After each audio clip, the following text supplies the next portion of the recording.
तुमने नोटिस करा है ये बिग बॉस जैसे शोज धड़ल्ले से बढ़ते जा रहे हैं इंडिया में। फिर चाहे वो लॉकअप हो, 50 हो, ट्रेटर्स हो या फिर ये rise and fall India. Audience के बीच ये शोज इतने पॉपुलर हो रहे हैं कि अब हर ओटीटी कंपनी अपना एक सस्ता वर्जन बना रही है बिग बॉस का। पर तुमने कभी लोगों की साइकोलॉजी समझने की कोशिश करी है कि क्यों मासेस को ऐसे लड़ाई झगड़े, किचन पॉलिटिक्स और चुगलीबाजी वाले शोज पसंद आते हैं? देखो, ह्यूमन बीइंग सोशल एनिमल्स हैं और हजारों सालों के एवोल्यूशन ने हमारे अंदर ऐसे सर्वाइवल इंस्टिंक्ट्स इनग्रेन करे हैं जिनका पार्ट है alliances, rivalries, trust and status. और इन्हीं इंस्टिंक्ट्स का एक बहुत ही सबस्टैंडर्ड वर्जन हम इन शोज के थ्रू कंज्यूम करते हैं as a form of entertainment, क्योंकि जो एलिमेंट्स हमारे सबकॉन्शियस ब्रेन में प्रेजेंट होते हैं हम उसी को विजुअली कंज्यूम करना प्रेफर करते हैं। और इसी कंजम्पशन का अगला स्टेज होता है पार्टिसिपेशन। हम कंटेस्टेंट्स का बिहेवियर प्रेडिक्ट करते हैं, अपने मोस्ट एंड लीस्ट फेवरेट्स हम प्रायोरिटाइज करते हैं, उनके आर्ग्यूमेंट्स में हम अपनी साइड चूज कर लेते हैं कि हमें किसे सपोर्ट करना है। और यही पार्टिसिपेशन विद टाइम एक पैरासोशल रिलेशनशिप में कन्वर्ट हो जाता है, जहां आप एक पर्टिकुलर इंसान के लिए एक one sided emotional bond create कर लेते हो। सेलिब्रिटीज और फैंस में ये रिलेशनशिप बिहेवियर बहुत कॉमन है। ये बिहेवियर इस लेवल पे पहुंच जाता है कि आप उसके बिहेवियर से अपना बिहेवियर डिसाइड करते हो। उसकी नफरत आपकी नफरत बन जाएगी, उसका प्यार आपका प्यार बन जाएगा। आप उसकी पर्सनालिटी की एक मिरर इमेज क्रिएट कर लेते हो अपने दिमाग में। मटेरियलिस्टिक रिवॉर्ड उसे मिलेगा,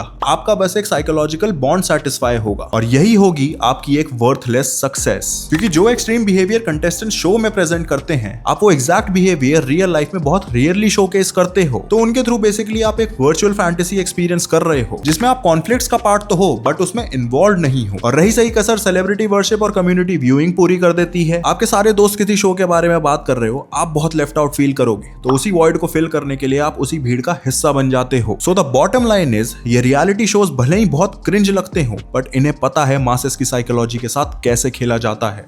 वीडियो पसंद आई तो चाहे तो फॉलो, सब्सक्राइब कर देना।